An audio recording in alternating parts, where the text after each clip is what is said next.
Yang tadinya saya spending 1 miliar sebulan, sekarang saya bisa menghemat cost itu karena saya punya traffic organik 100.000 list email baru. Jadi setiap bulan ada 100.000 orang yang mendownload email saya.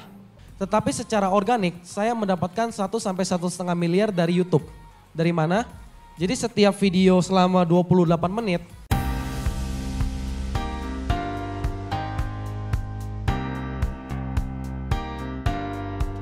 Halo Sobat Sukses, ketemu lagi di segmen WFH, Word from Heroes. Kali ini saya akan merangkum insight-insight yang saya pilih khusus dari video. Selamat menonton dan sukses selalu. Oke, kalau boleh cerita sedikit, jadi awal mulai bisnis itu waktu SD di mana rumah orang tua saya kebakaran. Dan pada saat SD itu saya memutuskan untuk, papa bilang pokoknya kamu harus cari uang sendiri deh. Terus namanya anak SD kan nggak ngerti apa-apa ya, jadi ya kerjanya cuman jalan, main petak umpet, makan dan lain-lain. Akhirnya mulai SMP itu saya diajak untuk jaga toko papa. Nah kebetulan papa punya toko jam tangan, di Jakarta ada 4, itu setiap hari jaga toko, libur setahun cuma 2 kali. Nah saya bilang, wah ini masa depan saya nggak jauh-jauh dari papa saya nih. Jaga toko, pakai celana pendek, minumnya teh hangat manis ya. Nah ini saya nggak mau nih kayak gini nih. Gimana caranya saya bisa punya bisnis tapi saya nggak perlu jagain setiap hari, saya bilang. Kemudian saya mulailah keliling, saya suka beli Citato di Indomaret ya. Terus saya tanya ini bosnya mana gitu, saya tanya karyawannya Pak bosnya mana ya, dia bilang nggak ada gitu. Terus saya mulai heran, mengapa karyawan Indomaret itu tidak tahu bosnya di mana. Di situ saya mulai mencari-cari, wah ternyata ada usaha yang bosnya nggak perlu nongkrongin di Indomaret. Ya bayangin ya, ada berapa banyak cabang, bosnya keliling satu-satu setiap hari kan mati juga itu ya bosnya. Akhirnya saya mulailah belajar, ya udah deh saya harus cari tahu pembelajaran gimana caranya saya bisa mendapatkan uang. Jadi goalnya cuma sekedar mendapatkan uang dari internet gitu. Akhirnya saya belajar kesana kemari, terus usaha pertama saya waktu saya jualan aksesoris handphone secara online. Terus saya berpikir bahwa wah sepertinya bisnis kuliner enak sekali. Ya udah deh saya buka. Ya akhirnya 4 hari bisnisnya tutup, rasanya tidak enak sama sekali. Ya. Nah percobaan terakhir saya itu ketika saya mulainya sekitar SMA. Jadi saya cobain ke kakek saya. Kakek saya ternyata setelah cobain terkena penyakit disentri ya. Jadi penyakit disentri itu ada bakteri di dalam perut, dia masuk UGD karena nyobain mie ayam saya. Kenapa? Ternyata mie ayam saya itu, saya kan orangnya keringetan. Jadi ketika, ya sorry ya malu-maluin, habis saya di sini disuruh 1 jam gitu. Jadi saya bisnis mie ayam waktu itu, saya ke pasar potong ayam segala macam sendiri. Ya terus akhirnya saya masak sendiri, keringetan, tetesan keringat cinta saya tuh turun ke mangkok mie ayam. Akhirnya dicoba kakek saya, katanya enak tapi 10 menit berikutnya dia masuk UGD ya. Akhirnya tidak jalan, terus saya melanjutkan ke aksesoris handphone. Ya terus singkat cerita bisnisnya tutup, terus saya fokus ke produk-produk tadi ya. Oke, saya akan sharing gimana sih kok waktu itu dari mobil sampai ke produk itu apa caranya bagaimana gitu. Jadi ini agak teknis sedikit sih ya. Intinya saya membangun konten di sosial media. Kurang lebih selama 2 tahun saya tidak pernah berhenti menulis secara personal. Jadi misalkan saya mau ngambil barang dari supplier ya saya bikin konten. Mau lagi kerja atau apa saya bikin konten, 2 tahun tidak pernah berhenti ya. Saya investasi di berbagai sosial media. Jadi dari semua sosial media saya lanjut ke add to cart, ke paid dan delivery. Maksudnya apa? Jadi ini saya jelaskan satu jenis produk yang saya gunakan untuk balikin modal si mobil tadi. Ini waktu di tahun 2015 ya. Jadi saya waktu itu jualan buku karena di internet itu banyak orang yang jual buku itu berbayar, saya bilang buku saya gratis. Ya, tapi saya dapat profit. Jadi saya jual 5.000 buku, 1 minggu profitnya 100 juta, bukunya gratis. Ya, jadi saya stok buku 50.000 piece ya. Terus modal cetaknya 6.000 rupiah, untungnya 4.000, ongkos kirim 9.000.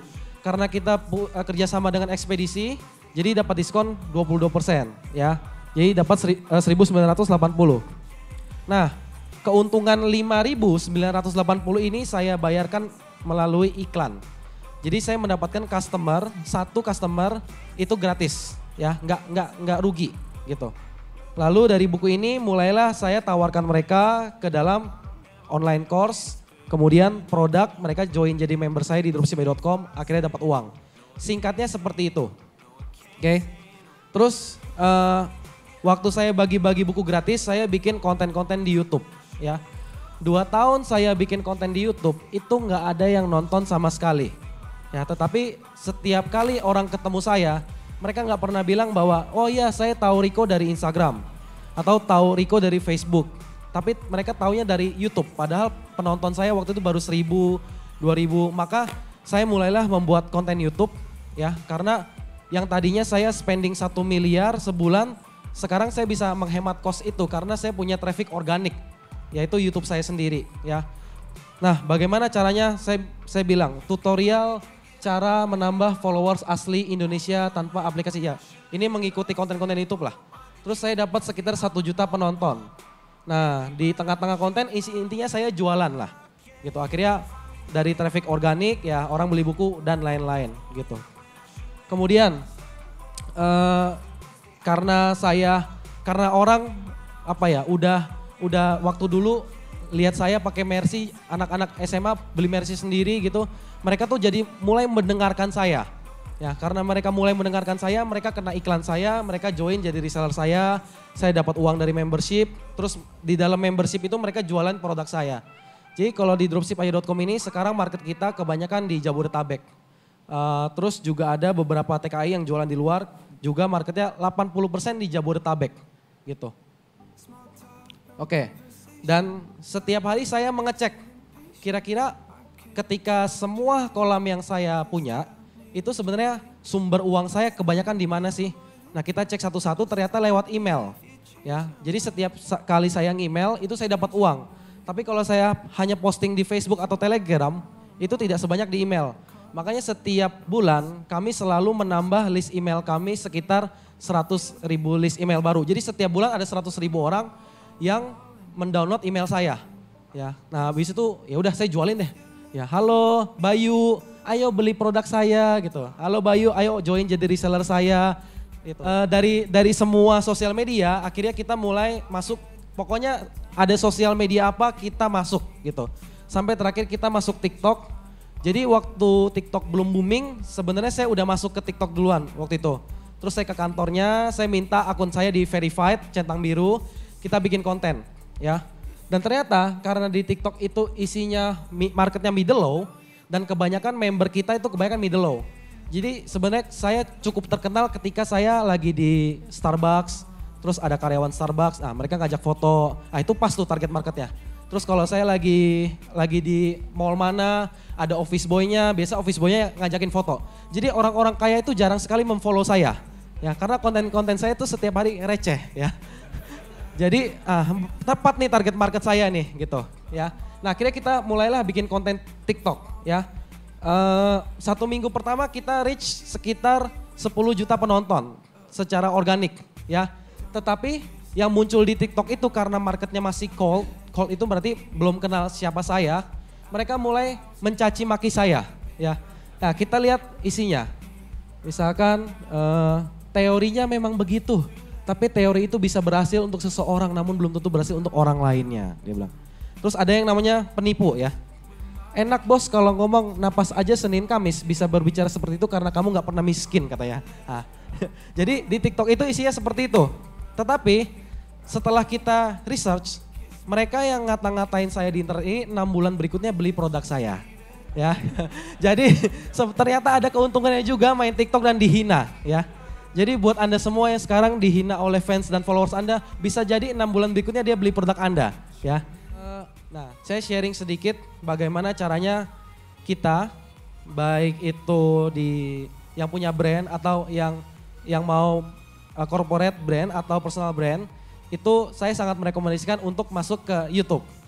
Jadi di YouTube itu adalah salah satu media yang bikin traffic saya itu naik berkali-kali lipat ya. Jadi waktu di YouTube 2 tahun pertama itu saya bikin konten ngasal. Jadi saya punya 5 konten isinya wawancara, Kemudian ada konten-konten berupa saya ngasih tips bisnis sendiri. Terus ada grebek bisnis dan lain-lain. Ternyata dari 5 konten itu 2 yang terbaik. Yaitu wawancara dan tips bisnis. Ya. Nah, kenapa sekarang banyak sekali orang-orang yang bikin konten di YouTube tetapi views-nya tidak tinggi. Padahal sama-sama wawancara. Nah, alasannya karena sekarang ini orang membuat konten wawancara sama seperti yang saya buat. Ya. Karena saya sudah punya followers banyak, tentu mereka lebih memilih saya dibandingkan orang lain. Jadi kalau bisa bikin konten wawancara yang heboh sekalian. Contoh, sekarang mungkin sudah banyak YouTuber-YouTuber yang bikin konten wawancara gitu. Mungkin saya bisa kalah atau tergantikan. Tetapi pokoknya saya pengen bikinnya yang heboh ya. Pengen bikinnya yang ke pengusaha yang kelas-kelas kakap gitu ya. Dan yang paling bikin booming adalah konten wawancara saya dengan jeng-jeng ya. Siapa ini? Iya, ini bos kita bersama. Jadi karena yang lain bikin konten wawancaranya ke pengusaha, ya semuanya pengusaha. Tetapi saya pengennya gimana caranya saya bikin konten YouTube ke orang yang sangat hebat gitu saya bilang. Hebat dari segi skala bisnis dan lain-lain gitu. Tapi saya kan nggak mungkin nih kenal Pak Hermanto. Orang cuman anak tukang mie ayamnya nggak enak kok bisa wawancara orang gitu. Nah jadi saya sharing sedikit. Jadi sebenarnya saya kenal Pak Hermanto itu waktu dikenalkan oleh Pak Tung. Jadi saya kenal Pak Tung itu waktu itu saya lagi di Singapura, ada Pak Tung, terus saya ngobrol, kenalan, tukaran kartu nama, saya publish videonya Pak Tung.